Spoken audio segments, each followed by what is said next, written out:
nama saya Anastasia Delia Reski Agatha, NIM 1803013. Di sini saya akan menjelaskan tentang Apgar Score, DDST, tes primitif, dan cara mengukur lingkar kepala pada bayi.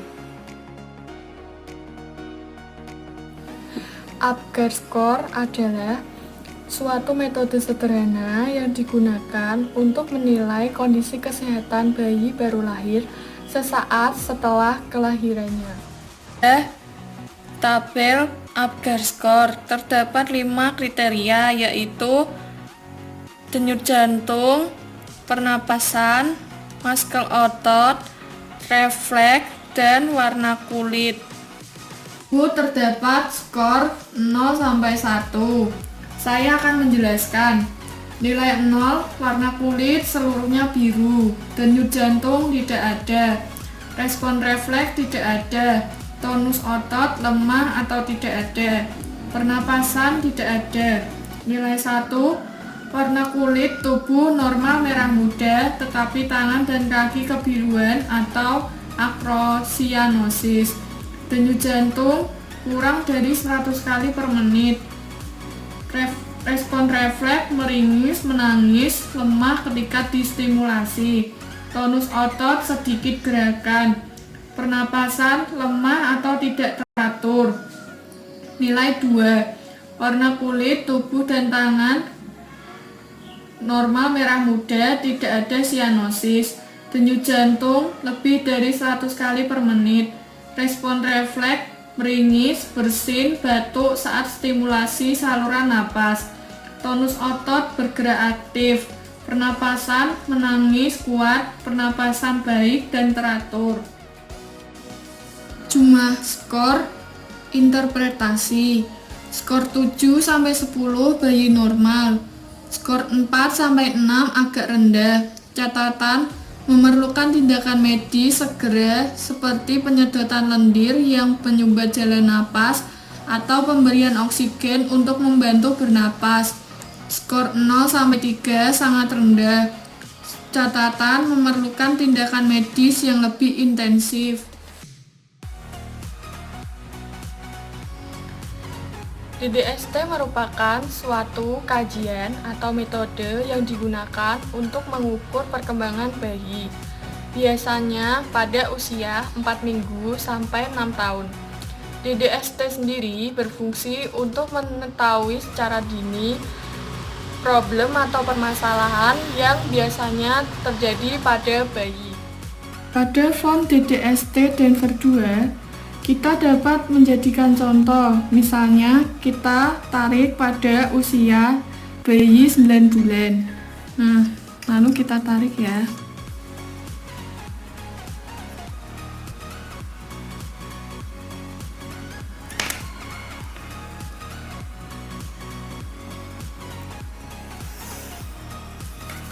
Nah, dari garis ini kita dapat mengetahui beberapa hal yang sudah bisa dilakukan oleh bayi berusia 9 bulan.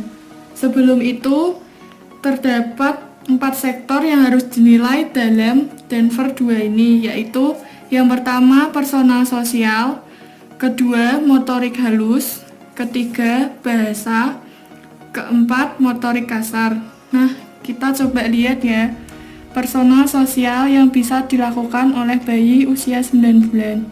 Yaitu yang pertama, dak-dak tangan, kedua, menyatakan keinginan, ketiga, tepuk tangan. Selanjutnya, motorik halus, membenturkan 2 kubus, memegang jari dan ibu jari, dan mengambil 1 kubus. Lalu, bahasa, sudah bisa mengucap papa mama secara spesifik, mengoceh, dan sudah bisa menggunakan kombinasi kata. Dan ada juga yang baru mengucap papa mama tapi tidak spesifik. Lanjut ke motorik kasar, yaitu bangkit dan duduk, duduk dan bangkit, berdiri dan pegangan. Nah, itu yang bisa dilakukan pada bayi usia 9 bulan. Yang pertama, flexor withdrawal. Posisi bayi tidur terlentang, lalu saya beri stimulus pada telapak kaki, maka kaki akan fleksi. Teras. Posisi bayi tidur terlentang dengan satu kaki fleksi. Lalu saya beri stimulus, saya cubit pada kaki yang fleksi, maka kaki tersebut akan menjadi ekstensi. Nah, cross extension ada dua cara. Yang pertama, posisi bayi tidur terlentang, satu kaki fleksi, dan saya beri stimulus. Kaki fleksi saya ekstensikan, maka kaki satunya akan fleksi.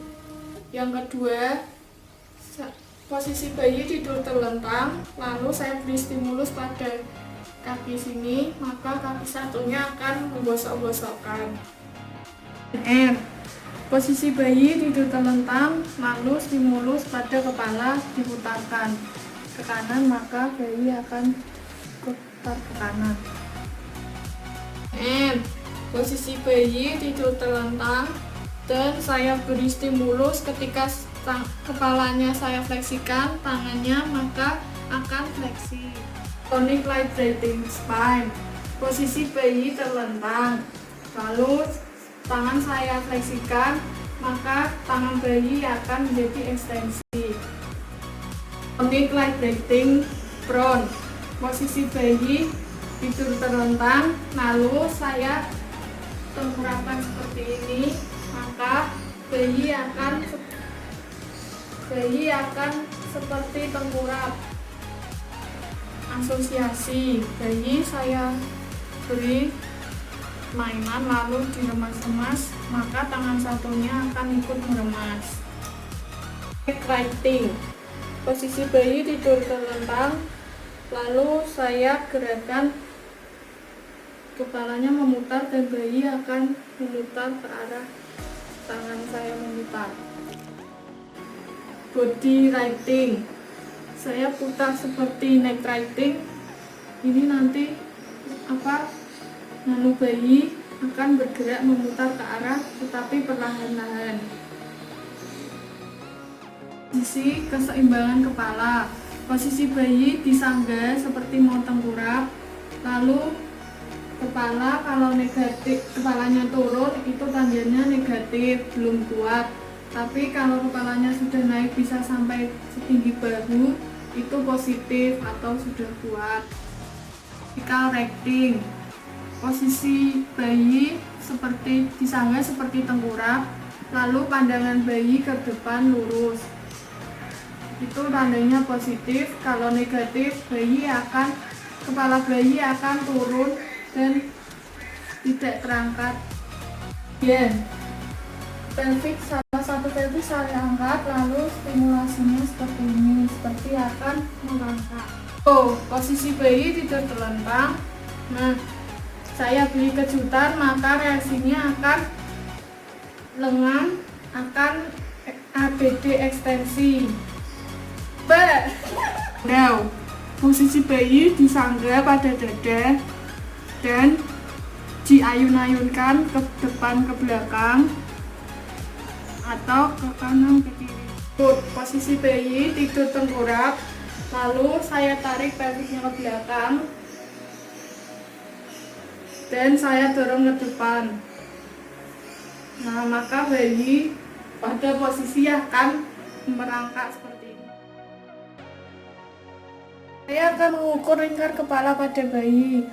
Pertama-tama letakkan dua jari di atas alis, lalu letakkan midline, lalu putarkan. Sudah ketemu. Dan untuk penambahan tiap bulannya, untuk usia 0-3 bulan penambahannya 2-3 cm. Untuk usia 4-6 bulan penambahannya 1 cm. Untuk usia 7-12 bulan penambahannya setengah cm. Dan ukuran kepala bayi normal berkisar antara 32-38 cm. Dan untuk kepala orang dewasa berkisar 50-60 cm. Sekian video saya kali ini, semoga bermanfaat dan terima kasih.